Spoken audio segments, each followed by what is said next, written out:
جیسے رب قرآن میں سورہ نحل کی آیت نمبر 50 میں ارشاد فرماتا ہے وَيَفْعَلُونَ مَا يُؤْمَرُونَ کہ یہاں پر جو ہے وہ ان کو جو حکم دیا جاتا ہے وہ کر گزرتے ہیں، وہ نافرمانی نہیں کرتے۔ دوسرے مقام پر ارشاد فرماتا ہے لا یعصون اللہ ما امرہم ویفعلون ما یؤمرون کہ وہ اللہ کی نافرمانی نہیں کرتے جو اللہ ان کو حکم دیتا ہے، ویفعلون ما یؤمرون اور جو ان کو حکم دیا جاتا ہے وہ کر گزرتے ہیں۔ تو یہاں سے بھی سورہ تحریم کی آیت نمبر 6 سے بات ثابت ہوئی کہ وہ اللہ تبارک و تعالیٰ کے ہر حکم کو بجا لاتے ہیں اور وہ اللہ تبارک و تعالیٰ کی کسی حکم کی نافرمانی نہیں کرتے۔ اسی طریقے سے یہی جو ہے ان کی انقیاد، ان کی اطاعت کو بیان کرتے ہوئے قرآن نے اس طرح بھی ارشاد فرمایا کہ سورہ انعام کی آیت نمبر 61 میں رب ارشاد فرمایا وَهُمْ لَا يُفَرِّطُونَ کہ ان فرشتوں کو جو حکم دیا جاتا ہے تو وہ اس حکم کو بجا لانے میں تفرید کا شکار نہیں ہوتے، اس میں کوتاہی نہیں برتتے اور جو ہے وہ کسی قسم کی کوتاہی نہیں کرتے۔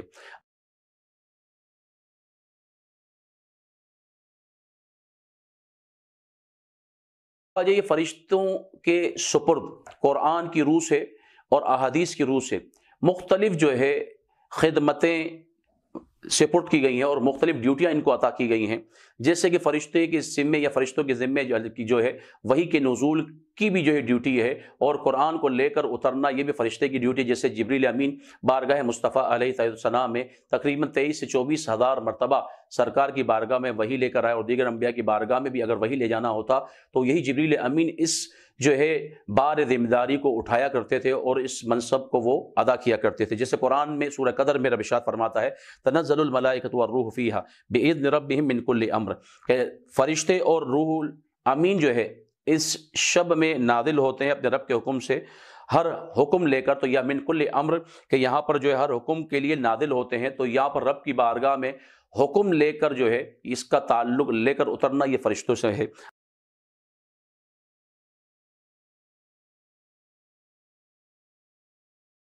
کچھ فرشتے ایسے ہیں کہ جن کی ڈیوٹی یہ ہے کہ وہ ان کو حاملین عرش کہا جاتا ہے کہ وہ انہوں نے آسمانوں کو اٹھایا ہوا ہے، جیسے قرآن اس کی طرف اشارہ فرما رہا ہے کہ قرآن مجید فرقان حمید کی یہ آیت جو ہے سورہ غافر کی آیت نمبر 7 نمبر میں ہے الذین یحملون العرش کہ فرشتے وہ ہیں کہ جو عرش کو اٹھائے ہوئے ہیں، ومن حولہ اور جو اس کے ارد گرد ہیں، عرش اور عرش کے ارد گرد جو بھی ہیں اس کو اٹھائے ہوئے ہیں، یسبحون بحمد ربہم وہ اپنے رب کی جو ہے حمد کے ساتھ تسبیح بیان کرتے ہیں، وَيُؤْمِنُونَ بِهِ اور اس پر ایمان رکھتے ہیں، وَيَسْتَغْفِرُونَ لِلَّذِينَ آمَنُوا اور ایمان والوں کو استغفار کرتے ہیں۔ تو اس آیت سے بھی ثابت ہوا کہ فرشتوں کی ایک ڈیوٹی یہ ہے کہ وہ عرش اور جو ہے آسمان کو وہ اٹھائے ہوئے ہیں۔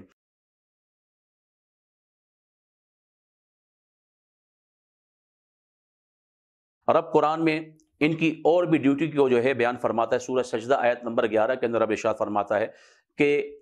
قل یتوفاکم ملک الموت الذی وکل بکم ثم الی ربکم ترجعون کہ یہاں پر روح قبض کرنا یہ بھی فرشتے کی ڈیوٹی کے اندر شامل ہے، جیسے ملک الموت حضرت اسرائیل علیہ السلام ان کی ڈیوٹی یہ ہے کہ یہ جو ہے رب کے حکم سے لوگوں کو موت دیتے ہیں اور ان کی روحیں کو قبض کرتے ہیں، جیسے یہاں پر یتوفاکم ملک الموت کہ یہاں پر وفات دینے کی نسبت ملک الموت علیہ السلام یعنی اسرائیل علیہ السلام کی طرف کی گئی ہے۔ تو یہاں سے پتہ چلا سورہ سجدہ کی آیت نمبر 11 کہ محبوب فرما دیجئے کہ تمہیں ملک الموت جو ہے وفات دیتے ہیں کہ الذی وکل بکم کہ جن کو جو ہے جسے الذی وکل بکم جسے تم پر مقرر کر دیا گیا ہے، ثم الی ربکم ترجعون پھر تم اپنے رب کی طرف لوٹائے جاؤ گے۔ تو یہاں سے پتہ چلا کہ وفات دینے کی ڈیوٹی یہ منصب اسرائیل علیہ السلام کے ہی سپرد ہے۔ اب یاد رکھیے گا یہاں پر رب وفات تو رب دیتا ہے، موت تو رب دیتا ہے، لیکن یہاں پر اس کی نسبت حضرت اسرائیل علیہ السلام ملک الموت علیہ السلام کی طرف کی گئی ہے کہ وفات دینے کی ڈیوٹی یہ منصب اسرائیل علیہ السلام کے ہی سپرد ہے۔ اب یاد رکھیے گا یہاں پر رب وفات تو رب دیتا ہے، موت تو رب دیتا ہے، لیکن یہاں پر اس کی نسبت حضرت اسرائیل علیہ السلام ملک الموت علیہ السلام کی طرف کی گئی ہے۔ تو یاد رکھیے گا اس کو کہا جاتا ہے بلاغت کی اصطلاح میں اسناد مجازی، اور علم معانی علم بیان کے اندر مجاز کا ایک پورا باب موجود ہے کہ یہاں پر شے کی نسبت جو ہے اصل فاعل کی طرف کرنے کے بجائے اگر جو ہے غیر فاعل کی طرف کر دی جائے اس کو جو ہے مجاز کہا جاتا ہے۔ تو یہاں پر بھی ایسا ہی حقیقتاً وفات دینے والا اور اس موت جو ہے دینے والا وہ رب ہی ہے، لیکن یہاں پر نسبت چونکہ ملک الموت اسرائیل علیہ السلام کی طرف کر دی گئی ہے، تو یہاں سے بات واضح ہوئی کہ اگر اسناد مجازی ہو تو اس سے کسی قسم کا جو ہے کوئی شرعی استحالہ لازم نہیں آتا، جس کو عام طور پر لوگ جو ہے شرک کہہ دیتے ہیں، اور جو ہے بڑے بے باکانہ انداز میں اس کو جو ہے اصطلاح استعمال کی جاتی ہے ہمارے معاشرے کے اندر، تو ایسا کوئی بھی جو ہے شرک لازم نہیں آتا۔ اور یہاں سے یہ بھی بات واضح ہو گئی کہ فرشتوں کے ذمے یہ ڈیوٹیاں جو دی گئی ہیں، تو کوئی یہ نہ سمجھ بیٹھے کہ اللہ تبارک و تعالیٰ جو ہے وہ عاجز ہے، وہ معاذ اللہ محتاج ہے، ایسا ہرگز نہیں ہے کہ یہاں پر بادشاہوں کے بادشاہ کی یہ شان ایسے ہی ہوتی ہے کہ یہاں پر عام بلا تشبیہ بلا تمثیل کہ بادشاہ جو ہے اپنے نیچے ماتحت لوگوں سے کوئی ڈیوٹیاں سر انجام دیتا ہے، تو اس سے یاد رکھیے گا اسی قسم کا یہ نہ سمجھا جائے کہ وہ جو ہے اس میں یوں سمجھے کہ ایک طریقے سے احتیاج رکھتا ہے کہ ان کو جو ڈیوٹی دینا اس کا مقصد یہی ہے کہ یہ ان کو شرف دے رہا ہے، تو لہذا یاد رکھیے گا اللہ تبارک و تعالیٰ محتاج نہیں ہے ان فرشتوں کا، بلکہ ان فرشتوں کے جو ذمے ڈیوٹیاں دی گئی ہیں کہ وہ فلاں فلاں کام کرتے ہیں، تو اس سے ان کی شرافت کو بیان کرنا مقصود اور مطلوب ہے۔ اس سے اللہ تبارک و تعالیٰ کی معاذ اللہ احتیاج الی الملائکہ یہ ثابت نہیں ہوتی۔ اس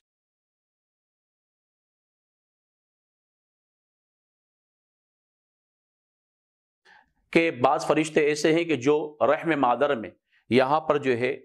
فرشتے اس بچے کی جو کہ رحم مادر میں ہوتا ہے، ماں کے پیٹ میں ہوتا ہے، اس کے جو ہے تصویر بنانے کے معاملات، اور پھر اس کے علاوہ جو ہے اس کے رزق کی ادائیگی وغیرہ کے معاملات وہ جو ہے طے کرنے کے لیے یہاں پر اللہ تبارک و تعالیٰ فرشتوں کو بھیجتا ہے۔ جس طریقے سے حدیث شمار کا، مسلم شریف کی حدیث شمار کا ہے، میرے آقا نے ارشاد فرمایا جب ماں کے رحم میں بچہ 4 ماہ کا ہو جاتا ہے تو اللہ تبارک و تعالیٰ ایک فرشتے کو بھیجتا ہے، وہ بچے کی صورت بناتا ہے۔ حالانکہ رب مصور ہے، تو یہاں پر بھی اسناد مجازی ہے کہ فرشتہ صورت بنا رہا ہے، تو لہذا یہ بھی اسناد مجازی ہے کہ وہ فرشتہ جو ہے صورت بناتا ہے، پھر اس کی سماعت، بینائی، کھال، گوشت اور ہڈیاں پیدا کرتا ہے، پھر عرض کرتا ہے، ان تمام چیزیں پیدا کرنے کے بعد، اور یہ ٹائم پیریڈ یہ جو ہے 4 ماہ کا ہوتا ہے، تو آپ نے سماعت فرمایا 120 دن، کہ میرے آقا نے ایک جو ہے طبی یعنی میڈیکلی اعتبار سے ایک طبی جو نقطہ ہے وہ بھی ارشاد فرما دیا، اس کی طرف بھی اشارہ فرما دیا کہ جب 4 مہینے کو حمل پہنچ جاتا ہے تو اب اس کے اندر جو ہے روح پوکھنے کا عمل ہوتا ہے، اس سے پہلے اس کے اندر جو ہے روح کی کوئی حیثیت نہیں ہوتی، اور نہ ہی اس کے اندر جو ہے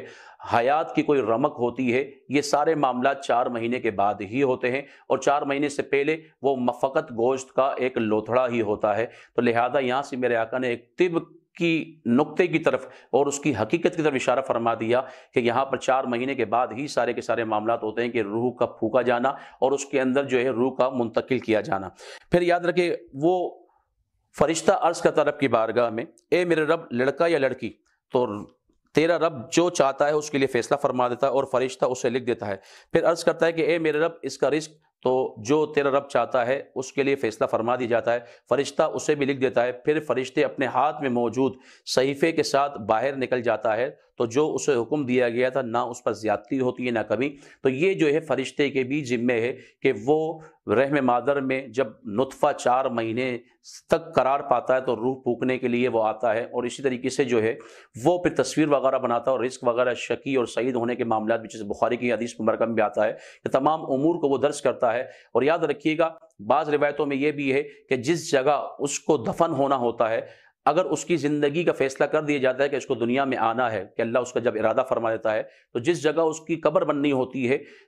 تو وہاں سے اس کی مٹی کو لے کر جو ہے اس کے خمیر کو گون دیا جاتا ہے۔ تو پتہ چلا کہ میرے آقا کنز الامال کی حدیث شمار کا ہے، میرے آقا ارشاد فرماتے ہیں جس شخص کو جس جگہ مر کر دفن ہونا ہوتا ہے تو اس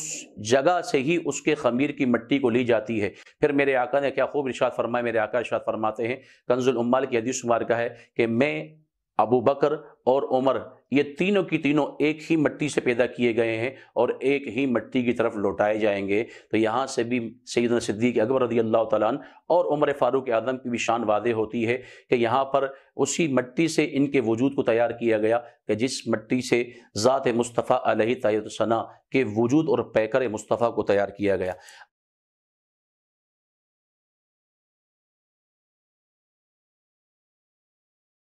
پھر میرے آقا نے کیا خوب ارشاد فرمایا، میرے آقا ارشاد فرماتے ہیں کنز الامال کی حدیث شمار کا ہے کہ میں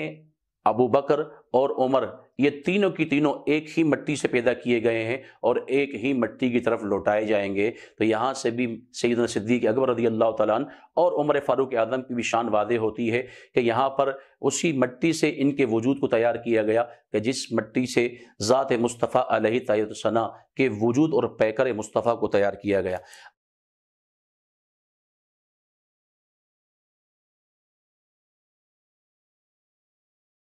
بعض روایتوں میں یہ بھی ہے کہ جس جگہ اس کو دفن ہونا ہوتا ہے، اگر اس کی زندگی کا فیصلہ کر دیا جاتا ہے کہ اس کو دنیا میں آنا ہے، کہ اللہ اس کا جب ارادہ فرما دیتا ہے تو جس جگہ اس کی قبر بننی ہوتی ہے تو وہاں سے اس کی مٹی کو لے کر جو ہے اس کے خمیر کو گون دیا جاتا ہے۔ تو پتہ چلا کہ میرے آقا کنز الامال کی حدیث مبارکہ ہے، میرے آقا ارشاد فرماتے ہیں جس شخص کو جس جگہ مر کر دفن ہونا ہوتا ہے تو اس جگہ سے ہی اس کے خمیر کی مٹی کو لی جاتی ہے۔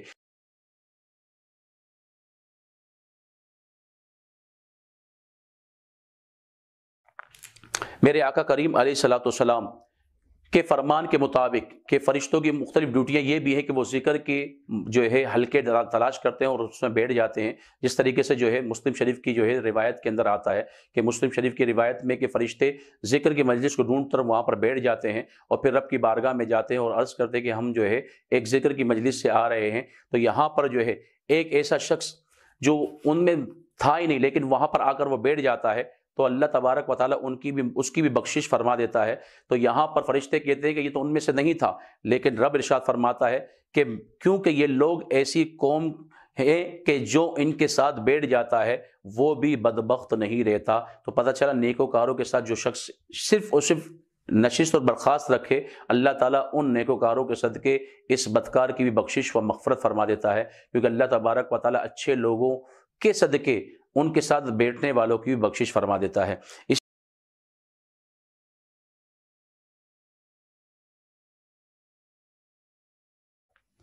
کہ جب جو ہے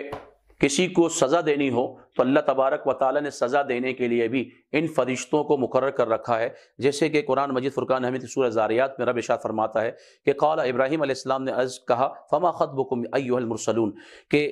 ابراہیم نے پوچھا عرض کی اے مرسلین تم کس مقصد کے لیے بھیجے گئے ہو؟ قالوا انا ارسلنا الی قوم مجرمین، کہ ہم قوم مجرمین کی طرف بھیجے گئے ہیں، لنرسل علیہم حجارۃ من طین مسومۃ عند ربک للمسرفین، کہ ہم بے شک ایک مجرم قوم کی طرف بھیجے گئے ہیں تاکہ ہم ان پر وہ پتھر پھینکیں جو آپ کے رب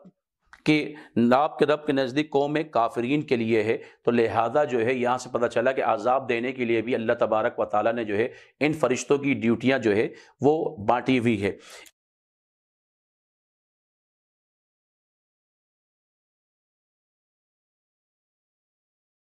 کہ مسلم شریف کی روایت میں کہ فرشتے ذکر کی مجلس کو ڈھونڈ کر وہاں پر بیٹھ جاتے ہیں اور پھر رب کی بارگاہ میں جاتے ہیں اور عرض کرتے ہیں کہ ہم جو ہے ایک ذکر کی مجلس سے آ رہے ہیں۔ تو یہاں پر جو ہے ایک ایسا شخص جو ان میں تھا ہی نہیں لیکن وہاں پر آ کر وہ بیٹھ جاتا ہے تو اللہ تبارک و تعالیٰ اس کی بھی بخشش فرما دیتا ہے۔ تو یہاں پر فرشتے کہتے ہیں کہ یہ تو ان میں سے نہیں تھا، لیکن رب ارشاد فرماتا ہے کہ کیونکہ یہ لوگ ایسی قوم ہے کہ جو ان کے ساتھ بیٹھ جاتا ہے وہ بھی بدبخت نہیں رہتا۔ تو پتہ چلا نیکوکاروں کے ساتھ جو شخص صرف اور صرف نشست اور برخاست رکھے، اللہ تعالیٰ ان نیکوکاروں کے صدقے اس بدکار کی بھی بخشش و مغفرت فرما دیتا ہے، کیونکہ اللہ تبارک و تعالیٰ اچھے لوگوں کے صدقے ان کے ساتھ بیٹھنے والوں کی بھی بخشش فرما دیتا ہے۔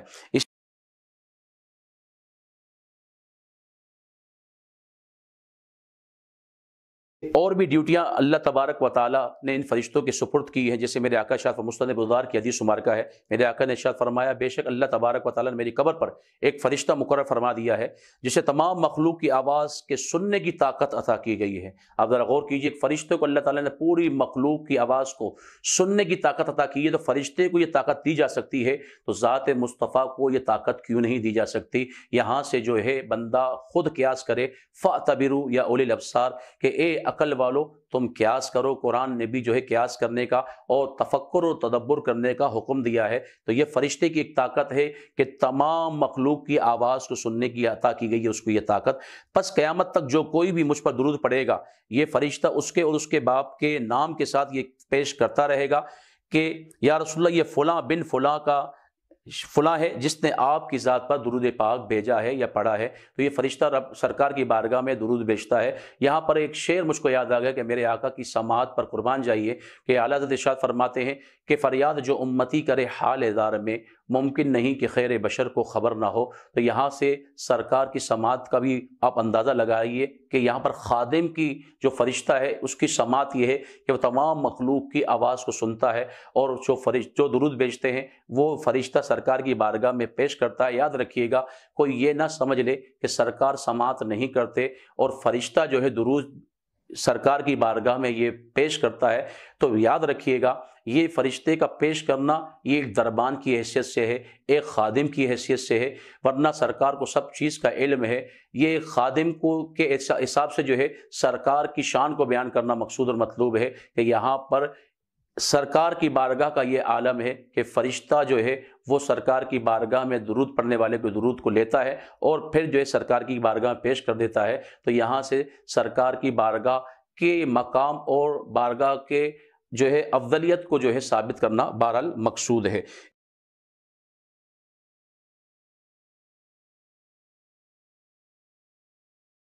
میرے آقا ارشاد فرماتے ہیں کہ کچھ فرشتے ایسے ہیں کہ جو قبر کے اندر آتے ہیں اور پھر وہ جو ہے سوال، جن کو عام طور پر آپ جو ہے منکر نکیر کہتے ہیں۔ اسی طریقے سے منکر نکیر کے بارے میں بخاری شریف کی روایت ہے کہ میرے آقا نے ارشاد فرمایا جب بندے کو قبر میں رکھ دیا جاتا، دو فرشتے اس سے تین سوال کرتے ہیں کہ من ربک وما دینک وما کنت تقول فی حق ھذا الرجل، کہ تیرا رب کون ہے، من ربک ما دین، تیرا دین کیا ہے، اور تو اس ہستی کے بارے میں دنیا میں کیا کہا کرتا تھا۔ تو یہ فرشتے جو ہے سوال کرتے، تو فرشتوں کی یہ ڈیوٹیاں بھی ہیں کہ قبر میں ہر مرنے والے شخص، وہ چاہے مومن ہو یا کافر ہو، ہر شخص سے وہ سوال کرتے، یہ ان کی جو ہے ڈیوٹیاں ہوتی ہیں۔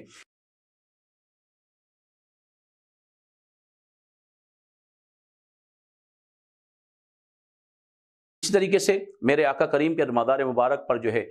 یہ ڈیوٹیاں بھی ہیں فرشتوں کی کہ سنن دارمی کی یہ روایت ہے، حضرت کعب الاحبار ارشاد فرماتے ہیں کہ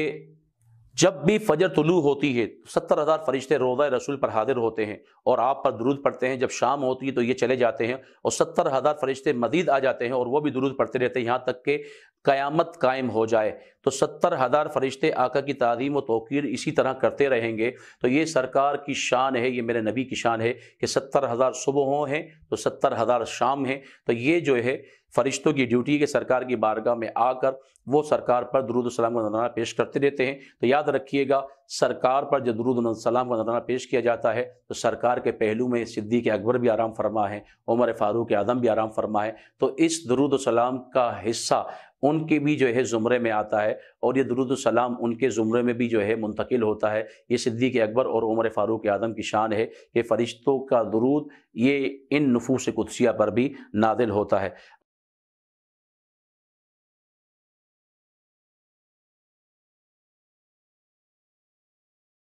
یہ بھی سماعت فرما لیجئے، فرشتے نہ مرد ہیں اور نہ ہی عورت ہیں، اور نہ ہی ان میں توالد اور تناسل کا معاملہ ہوتا ہے کہ بچے پیدا ہوں، بچے پیدائش ہو، ایسا ہرگز نہیں ہے کہ یاد رکھیے گا۔ ورنہ قرآن مجید فرقان حمید کی آیات بینات اگر آپ اٹھا کر دیکھیں گے تو آپ کو قرآن مجید کی آیت کے اندر جو ہے اللہ نے یہاں پر ان زمانہ جاہلیت کے جو مشرکین تھے انہوں نے ان فرشتوں کو اللہ کی بیٹیاں قرار دے دیا، تو ان کو مؤنث قرار دے دیا۔ تو اللہ تبارک و تعالیٰ سورہ زخرف کے اندر ان کی جو ہے نفی فرمائی، وَجَعَلُوا الْمَلَائِكَةَ الَّذِينَ هُمْ عِبَادُ الرَّحْمَنِ إِنَاثًا، وہ فرشتے جو اللہ کے بندے ہیں ان لوگوں نے اس کو جو ہے بیٹیاں یعنی یہ مؤنث انثى قرار دے دیا۔ أَشْهِدُ خَلْقَهُمْ، تو ستُكْتَبُ شَهَادَتُهُمْ وَيُسْأَلُونَ، ان قریب ان کی شہادت کو لکھ لیا جائے گا اور پھر ان سے پوچھ گچھ ہوگی۔ پھر اصطفى البنات علی البنین، کہ انہوں نے چن لیا بیٹیوں کو بیٹی پر،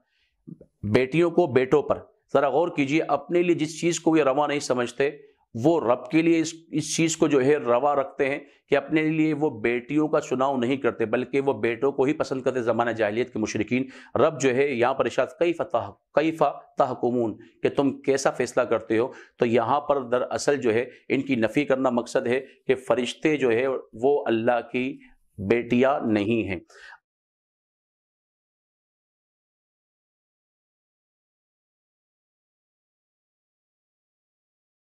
یہاں پر ان کی تعداد کے بارے میں اللہ ہی کو علم ہے، اللہ ہی ان کی تعداد کو جانتا ہے۔ ہاں مشہور جو ہے 4 ہیں، جبریل ہیں، میکائیل ہیں، اسرافیل ہیں اور اسرائیل علیہ السلام ہیں، اور جو تمام فرشتوں پر کیا ہے فضیلت رکھتے ہیں۔ اب یاد رکھیے گا کہ خود قرآن میں بھی ارشاد فرماتا رب، سورہ مدثر کی آیت ہے کہ وما یعلم جنود ربک الا ہوا، آپ کے رب کے لشکر کو سوائے اس کے کوئی نہیں جانتا ہے۔ تو اس سے پتہ چلا کہ فرشتوں کی تعداد کا علم فقط صرف اور صرف جو ہے اللہ تعالیٰ کی ذات مقدسہ کو ہی۔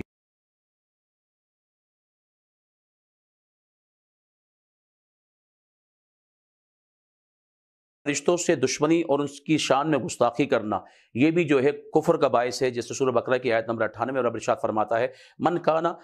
عدو للہ وملائکتہ ورسولہ وجبرائیل ومیکائیل فإن اللہ عدو للکافرین، جو شخص اللہ تعالیٰ، اس کے فرشتے، اس کے رسولوں اور جبرائیل اور میکائیل کا دشمن ہے تو بے شک اللہ تعالیٰ کافروں کا دشمن ہے۔ اس آیت سے بھی پتہ چلا کہ ہم فرشتوں کی شان میں گستاخی کرنا بہرحال یہ کفر کا باعث ہے۔ بعض لوگ جو ہے یہاں پر ایک اشارہ کرنا مقصد ہے کہ بعض لوگ یہاں پر فرشتوں میں سے حضرت اسرائیل علیہ السلام جو کہ ملک الموت ہیں اور روح کو قبض کرنے پر مامور ہیں، تو ان کے بارے میں جیسے کوئی شخص مقبوض ہو، ان کو آتے ہوئے جب دیکھتے ہیں تو یہاں پر وہ لوگ ان کو دیکھ کر، اس شخص کو دیکھ کر کہتے ہیں کہ ملک الموت یعنی اسرائیل آ گیا معاذ اللہ، تو لہذا جو ہے مبغوض شخص کو دیکھ کر یہ کہنا کہ اسرائیل آ گیا، ملک الموت آ گیا، تو اس طرح گستاخی کرنا، ٹھٹا اڑانا، مذاق اڑانا، استہزاء کرنا، اس کو بھی جو ہے کفر قرار دیا گیا ہے۔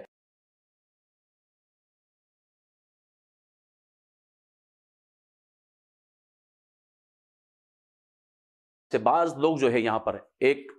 اشارہ کرنا مقصد ہے کہ بعض لوگ یہاں پر فرشتوں میں سے حضرت اسرائیل علیہ السلام جو کہ ملک الموت ہیں اور روح کو قبض کرنے پر مامور ہیں،